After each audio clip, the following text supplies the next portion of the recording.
We use this print a lot in the study room for a few purposes. One is that it's a perfect example to explain to students and visitors and the general public about collaborative printmaking.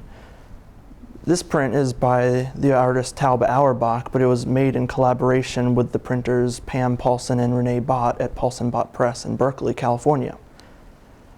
The first time I was ever in San Francisco, I went out to Berkeley to visit this shop, as I do in many of my vacations, and very coincidentally, this artist was here making this body of prints, of which this is one in a series.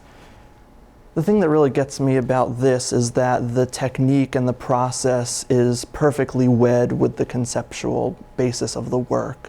Tauba Auerbach is all about the surface of things and altering our perception of the relative flatness of things, because all throughout the history of art, especially in the 20th century, artists have been very concerned with whether or not there's a three-dimensional space created illusionistically within the picture plane, or if it's all about the surface, and she does both in one neat little bundle.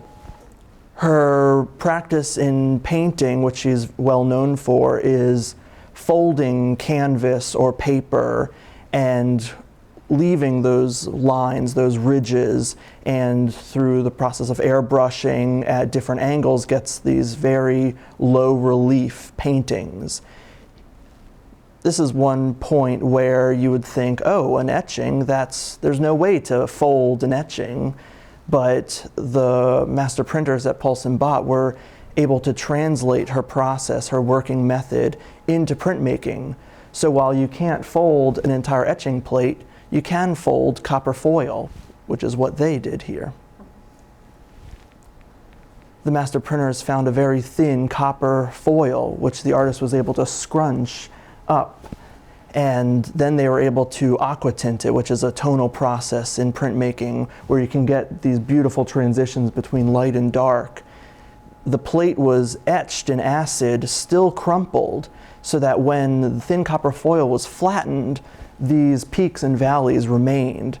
All that is in this image is her physical act of crumpling this foil and then it being printed.